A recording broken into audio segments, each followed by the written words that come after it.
एक समय था जब हमारे पूर्वज गुफाओं में रहते थे, पेड़ों पर चढ़ते थे, फल और कच्ची सब्जियां खाते थे। इसके बाद कुछ समय बीता और उन्होंने धीरे धीरे जमीन पर चलना शुरू किया।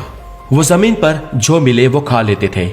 इसके बाद उन्होंने पत्थर को देखा, उसे तराशा और उसे औजार बनाया। और इसके बाद उन्होंने शिकार करना शुरू किया, वो मांस भी खाने लगे। इसके बाद आग का आविष्कार हुआ और वो ये मांस पका के खाने लगे।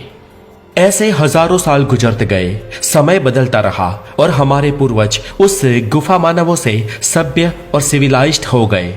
और ये है आज के हम, यानी कि होमोसेपियंस, आज की दुनिया के आधुनिक इंसान। लेकिन आज हम वैसे नहीं लग रहे जैसे हजारों साल पहले हमारे पूर्वज दिखते थे। उनमें और हम में, दिखावे में, समझ में, बौद्धिक विकास में काफी बदलाव आया है।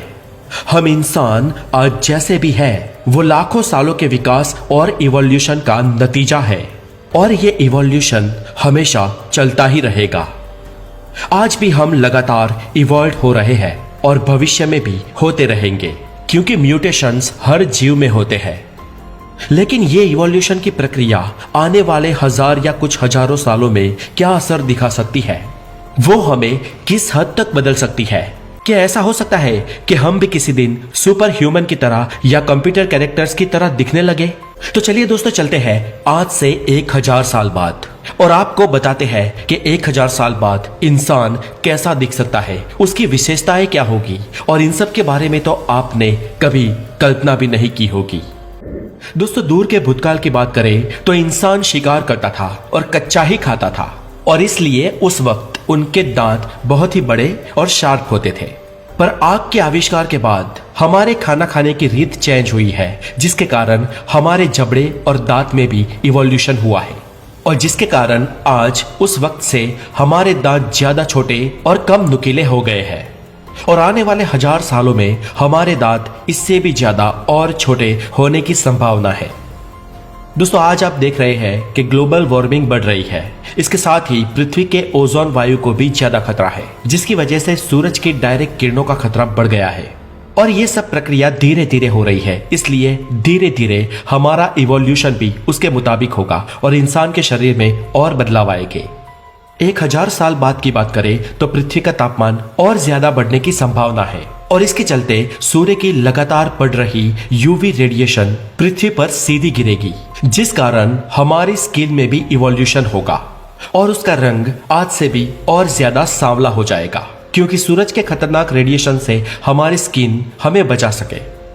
भविष्य के इंसान की बात करें तो वो आज के मुकाबले ज्यादा स्मार्ट और ज्यादा इंटेलिजेंट होगा, लेकिन वो अब के मुकाबले और ज्यादा लंबा और पतला हो जाएगा। आज से करीब 100 साल पहले भारतीय पुरुषों की एवरेज हाइट 5 फुट 5 इंच थी और महिलाओं की 5 फीट। और आज इंडियन मेल्स की हाइट 5 फुट 8 इंच हो गई है और महिलाओं की एवरेज हाइट 5 फुट 3 इंच, और ये आने वाले वक्त में भी धीरे धीरे बढ़ती जाएगी।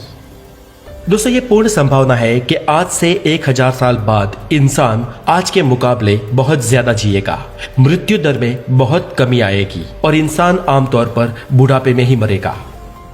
इससे आगे अगर बात करें तो दोस्तों, आज का युग इंफॉर्मेशन का युग है। नॉलेज पिछले बीते सालों में जितना नहीं बढ़ा, उतनी तेजी से आज बढ़ रहा है। अब इस नॉलेज और इंफॉर्मेशन का डेटा इंसानी दिमाग लगातार एब्जॉर्व कर रहा है, और इसके कारण हमारे दिमाग का प्री क्वांटम कॉर्टेक्स, ये एक दिमाग का हिस्सा है जो दिमाग में पीछे होता है, वो आकार में इंक्रीज हो रहा है। और इसी ग्रोथ के कारण दूसरे जीवों की तुलना में हम इंसान का दिमाग सबसे बड़ा है। सबसे बड़ा इन द सेंस हमारी बॉडी की तुलना में सबसे बड़ा। हाथी का दिमाग बहुत बड़ा है, लेकिन उसके शरीर की तुलना में बहुत छोटा है, जबकि हम इंसानों का दिमाग हमारे शरीर की तुलना में किसी भी प्राणियों से बड़ा है, और ये लगातार बढ़ता जाएगा। इसलिए भविष्य में हमारा दिमाग और बड़ा होगा। दोस्तों, आज हम अगर बात करें तो रिप्लेसमेंट ऑफ ऑर्गन बहुत कॉमन हो गया है। शरीर के किसी भी ऑर्गन में अगर फेलियर होता है तो उस ऑर्गन को बदलने की सुविधा आज उपलब्ध है। ये फ्यूचर में और ज्यादा तेजी से बढ़ेगी और बहुत सारे कृत्रिम छोटे छोटे ऐसे ऑर्गन्स भी मिलेंगे जो इंसानी शरीर के डैमेज ऑर्गन्स को रिप्लेसमेंट करेंगे, और ऐसे हम इंसान अपने शरीर के कई सारे ऑर्गन्स को रोबोटिक बना पाएंगे। फ्यूचर में इस बायोलॉजिकल नैनो टेक्नोलॉजी से इंसान के शरीर में कई सारे बदलाव भी किए जा सकते हैं जो इंसान को बेहद ही पावरफुल बना देगा और शायद हम आज के मुकाबले फिजिकली सुपर ह्यूमन भी बन जाए। दोस्तों, एलन मस्क बोल रहे हैं कि हम 2030 के बाद मंगल पर इंसानी बस्तियां बसाने जा रहे हैं।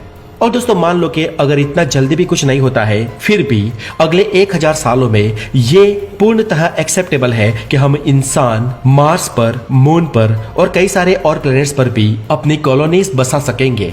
और भविष्य में हम जिस भी प्लेनेट पर जाएंगे, हमारा शारीरिक और मानसिक विकास भी उसी प्लेनेट के वेदर के अनुसार होगा। और अगर हम मंगल पे रहते हैं तो हम कुछ ऐसे दिखेंगे। आज से करीब 100-125 साल पहले हम इंसानों की औसत आयु 45 से 47 साल थी। तब मेडिकल साइंस भी इतना डेवलप नहीं हुआ था कि नए नए रोगों के साथ लड़ सके और बहुत सारी वैक्सीन भी अवेलेबल नहीं थी। पर आज हम इंसानों की औसत आयु 70 साल हो गई है और कई बायोलॉजिस्ट और वैज्ञानिकों का मानना है कि आने वाले 100 सालों में हम इंसानों की औसत आयु करीब 130 साल के आसपास हो जाएगी, क्योंकि बायोलॉजी, ह्यूमन ब्रेन और इंसानी शरीर के ऊपर हजारों नई नई रिसर्च आए दिन की जा रही है। आज के दिन में कैंसर और हार्ट पेशेंट्स का इलाज बहुत ही एडवांस टेक्नोलॉजी से किया जाता है, लेकिन ये भविष्य में और भी ज्यादा उन्नत हो जाएगी। जॉर्ज चर्च, जो हार्वर्ड यूनिवर्सिटी के रिसर्चर हैं, उनका यह मानना है कि हम अगले 10 सालों में ही एजिंग को रिवर्स कर पाएंगे। हालांकि आज भी हम ये कर सकते हैं, लेकिन उसके लिए बहुत सारी एक्सरसाइज और खान पान पर ध्यान देना होगा।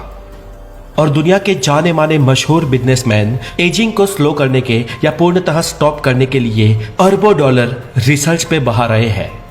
दोस्तों, एजिंग को स्लो या रिवर्स कैसे की जाए और क्या हम इंसान लंबा जी सकते या अमर हो सकते हैं, इसके ऊपर मैंने पहले भी वीडियो बनाई है, जिसकी लिंक डिस्क्रिप्शन में दी गई है, जहां पर जाकर आप उस वीडियो को जरूर देखें। और कैसा लगा ये एपिसोड आपको, हमें कमेंट में जरूर बताएं। और अगर आप हमारे चैनल पर नए हैं तो नॉलेज से हाथ मिलाएं और द नॉलेज के साथ हमेशा के लिए जुड़ जाए। अपना बहुत सारा ध्यान रखें। Have a good day, take care.